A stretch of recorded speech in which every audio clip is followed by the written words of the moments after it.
Zee 24 तास एक पाऊल पुढे। बदाम राणी गुलाम चोरनं मांडलाय एक अनोखा डाव। कारण एक बदाम राणी आणि तिला जिंकायला जमले आहेत 3 गुलाम आणि त्यांच्या सोबतच रंगलाय पत्त्यांचा डाव। बदाम राणी आणि हे गुलाम चोर आहेत कोण ते पाहूया।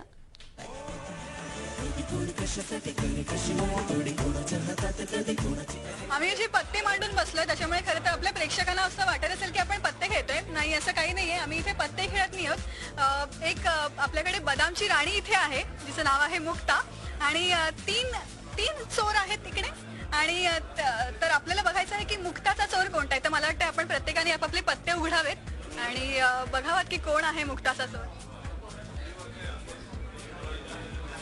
या स्टिकचा एक का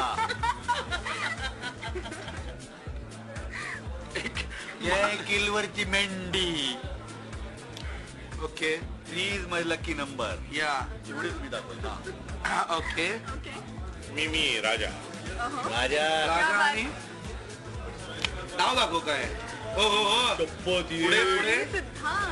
गुलाम। ओके, चला तुम्हाला दोघांनाही मी कापतो नक्की। फेर है गुलाम ये है और ये बात ये देखो।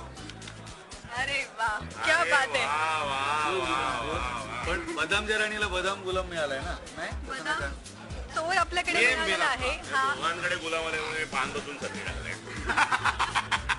हा एक खास चोर आपल्याला मिळाला आणि चोराची शिक्षा अशी आहे की चोराला राणीला प्रपोज करायचंय। Of course yes. काय करू? हा, याचं काय करायचं आधी दाखवू शकतेस राणीचे पत्ते। जोपर्यंत राणी तिचे पत्ते दाखवत नाही। अरे राणीला पत्ता काय? हे चांगलं आहे। राणीला पत्ता काय? बदाम राणी। ही बदामची राणी आणि तिला तिचा चोर मिळालेला आहे। तर काय गुलाम तू बघतोय हा?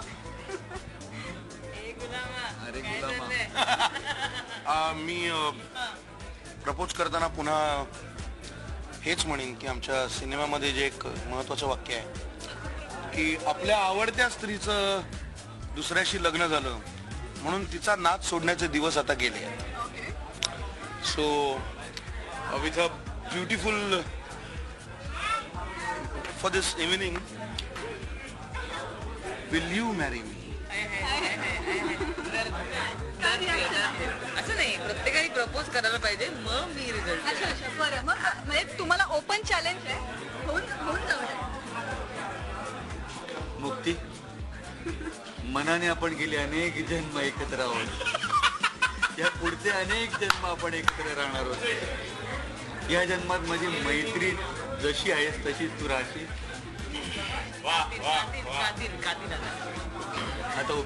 आता उप्या माझ्या कॅरेक्टरच्या हिशोबाने मी फक्त परवा एक कॅशलाईन ऐकली, तीच करेक्ट आहे। मुक्ती, येतीस कधी येऊ धक्का।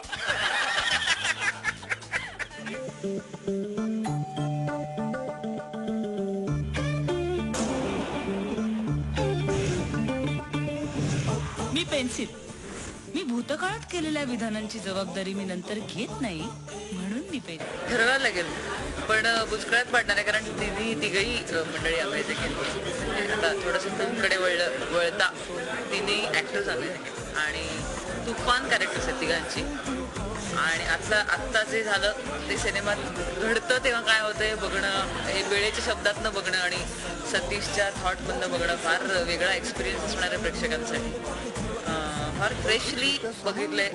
कदाचित इश्यूज तेच असतील, ज्या सिच्युएशनविषयी कॉमेंट केली गेली आहे, ज्या सोशल पॉलिटिकल गोष्टींविषयी बोललं गेलं आहे ते इश्यूज नाही बदललेले आहेत पण त्याकडे बघण्याचा दृष्टिकोन खूप वेगळा असणार आहे। विवेक बिळेंनी दिलेल्या वाक्यातून, सतीशनी दाखवलेल्या चित्रातून, देशमाने सर आणि सुहास हे चित्र जे लोकांसमोर आणण्याचा प्रयत्न केला, खूप वेगळा पॉइंट ऑफ व्ह्यू मिळणार आहे आणि मस्त करून चाकूचा ताकदीवर फार विश्वास आहे। हा जवळपास एक शस्त्रच आहे। आज परत एकदा तुझ्याबरोबर झोपावं असं वाटतं। आपल्या मागे जे पोस्टर्स ठेवलेले आहेत तुमच्या फिल्मचं त्याच्यावरती तुमची जी नावं दिसत आहेत ती फारच वेगळी आहेत। म्हणजे एकाचं नाव पुस्तक आहे, एकाचं नाव पेन्सिल आहे, एकाचं नाव चाकू आहे, एकाचं नाव माकड आहे।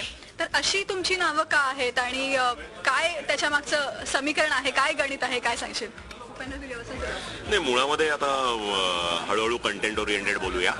की एका विलक्षण ब्रेदमधनं हे सगळं कॉन्सेप्ट निघालेला आहे. विवेक वेळे हा एक त्याचं स्वतःचं एक म्हणणं वेगळ्या पद्धतीने त्याच्या स्वतंत्र शैलीत आणि अत्यंत दर्जेदार आणि वेगळ्या पद्धतीत मांडणं ही त्याचं सगळ्यात मोठा प्लस पॉईंट आहे किंवा हे त्याचं बलस्थान आहे असं म्हणूया. आणि ह्या मंडळींनी एकमेकांना नावं दिलेली आहेत जी या चित्रपटामध्ये आहेत की आता उदाहरणार्थ मी चाकू आहे, हा पुस्तक आहे, हा माकड आहे, ही पेन्सिल आहे आणि त्या टेंडन्सीज रिप्रेझेंट करणारी अशी ही पात्र आहेत. मी पुस्तक याचं सगळं बोलणं वागणं अगदी पुस्तकी असतं. म्हणजे सगळं बरोबर. आपलं एवढंच ठरलं होतं की तू प्रपोज केल्यानंतर मी प्रपोज करेन, पण प्रत्यक्षात निरुपयोगी. तुझ्या प्रपोजलचं उत्तर येईपर्यंत मी थांबेन असं मी कधीही म्हटलं नव्हतं. पुस्तक हे माझं नाव आहे. लोकांना वाटेल पुष्करला चुकून स्पेलिंग मिस्टेकने पुस्तक म्हणतायत का, तसं नाहीये.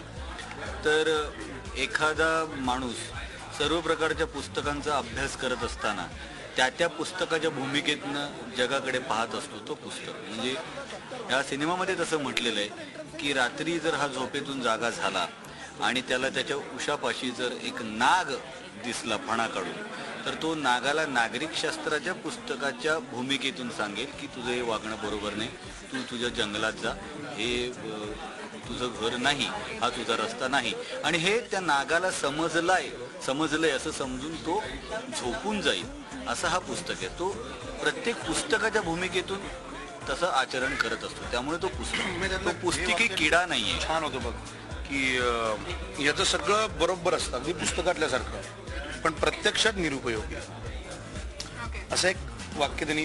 हे जे नागाच्या बाबतीत सांगितलं ना, ते तसंच आहे की हे बाकी वाचायला योग्य वाटतं पण ते त्या बाबतीत चुकीचं असतं ना. नागाशी तुम्ही असं नाही ना बिहेव करू शकत, तसा तो पुस्तक आहे. त्यामुळे ते योग्य वाटत असतं पण तसं ते नसतं करायचं. हा माकड हा काय करतो, एक छोट झी 24 तास एक पाऊल पुढे.